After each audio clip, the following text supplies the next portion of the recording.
क्या आप जानते हैं, आपका गुस्सा, आपकी चिंता और आपका डर धीरे धीरे आपके शरीर का रक्तचाप यानी कि ब्लड प्रेशर बढ़ा रहा है।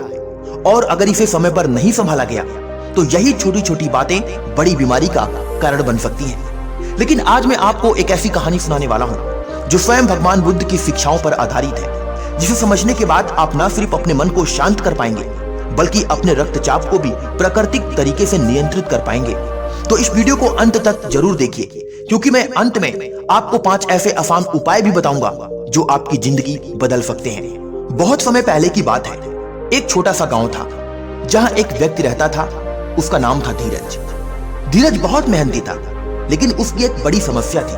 वह बहुत जल्दी गुस्सा हो जाता था और हर बात की चिंता करता रहता था। अगर कोई उसे कुछ गलत कह देता तो वह रात भर सो नहीं पाता। अगर कोई काम बिगड़ जाता तो उसका दिमाग पूरी तरह परेशान हो जाता। धीरे धीरे उसका शरीर कमजोर होने लगा। उसका सिर हमेशा भारी रहता, दिल तेजी से धड़कता और उसे अक्सर चक्कर आने लगे। गांव के वैद्य ने जांच करके कहा, तुम्हारा रक्तचाप बहुत बढ़ गया है। धीरज डर गया, उसे समझ नहीं आ रहा था कि अब क्या करे। तभी किसी ने उसे सलाह दी, तुम भगवान बुद्ध के पास जाओ, वही तुम्हें सही रास्ता दिखा सकते हैं। धीरज कई दिनों की यात्रा करके बुद्ध के पास पहुंचा। वह उनके चरणों में गिर गया और बोला, भगवान, मेरा शरीर बीमार हो चुका है, मेरा रक्तचाप बढ़ गया है, कृपया मुझे ठीक होने का रास्ता बताइए। बुद्ध ने शांत मुस्कान के साथ कहा, तुम्हारा शरीर बीमार नहीं है, तुम्हारा मन बीमार है। धीरज हैरान हो गया, मन बीमार? लेकिन दर्द तो मेरे शरीर में है।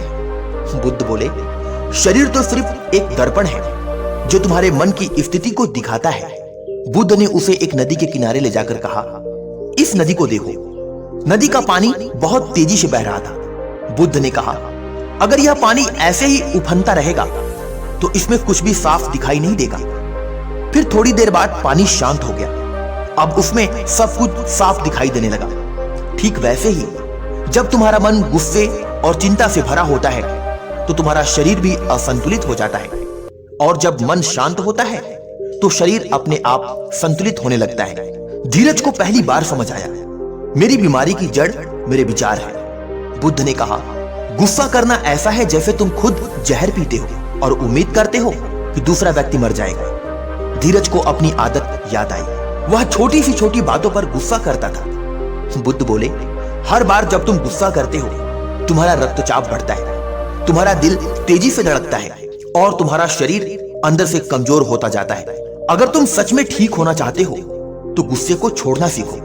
बुद्ध ने धीरज को एक सरल अभ्यास सिखाया। जब भी तुम्हें गुस्सा या तनाव महसूस हो तो अपनी सांसों पर ध्यान दो। धीरे धीरे गहरी सांस लो और फिर धीरे धीरे छोड़ो। बस 5 मिनट ऐसा करने से तुम्हारा मन शांत हो जाएगा और रक्तचाप भी कम होने लगेगा। धीरज ने यह अभ्यास किया और पहली बार उसे अंदर से शांति महसूस हुई। बुद्ध बोले, तुम हमेशा उन चीजों के बारे में सोचते हो जो तुम्हारे पास नहीं है। यह असंतोष तुम्हारे मन को अशांत करता है। अगर तुम हर दिन उन चीजों के लिए आभारी रहोगे जो तुम्हारे पास है तो तुम्हारा मन शांत रहेगा। धीरज ने सोचना शुरू किया, मेरे पास परिवार है, खाने को भोजन है और जीने के लिए जीवन है। उसका मन हल्का होने लगा। कुछ दिनों तक बुद्ध के साथ रहने के बाद धीरज पूरी तरह बदल चुका था। अब वह हर सुबह ध्यान करता, गुस्सा नहीं करता और छोटी छोटी चीजों के लिए आभारी रहता। कुछ समय बाद उसका शरीर भी स्वस्थ होने लगा। उसका रक्तचाप धीरे धीरे सामान्य हो गया। अब वह पहले से ज्यादा खुश और शांत रहने लगा। प्रिय साथियों, इस कहानी से हमें 5 बड़ी सीख मिलती है। पहली, मन को शांत रखें। तनाव और चिंता ही बीपी बढ़ाने का सबसे बड़ा कारण है। दूसरा, गुस्से को छोड़ें। गुस्सा आपके शरीर को अंदर से नुकसान पहुंचाता है।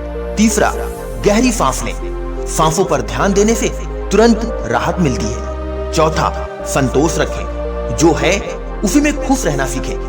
पांचवा, ध्यान और मेडिटेशन करें। यह आपके मन को और शरीर को दोनों को स्वस्थ रखता है। अगर आप भी अपना ब्लड प्रेशर कंट्रोल करना चाहते हैं तो आज से ही ये 5 काम शुरू करें। पहला, रोज सुबह 10 मिनट ध्यान करें। दूसरा, नमक और जंक फूड कम खाएं। तीसरा, रोजाना थोड़ा व्यायाम करें। चौथा, गुस्सा आने पर तुरंत गहरी सांस लें। 5वां, रात को समय पर सोएं।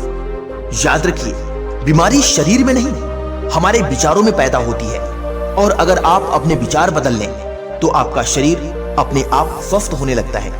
अगर आपको यह कहानी पसंद आई हो तो वीडियो को लाइक करें, अपने दोस्तों के साथ शेयर करें और चैनल को सब्सक्राइब करना ना भूलें, ताकि आपको ऐसी ही मोटिवेशनल स्टोरीज हमेशा मिलती रहे। जय हिंद, वंदे मातरम।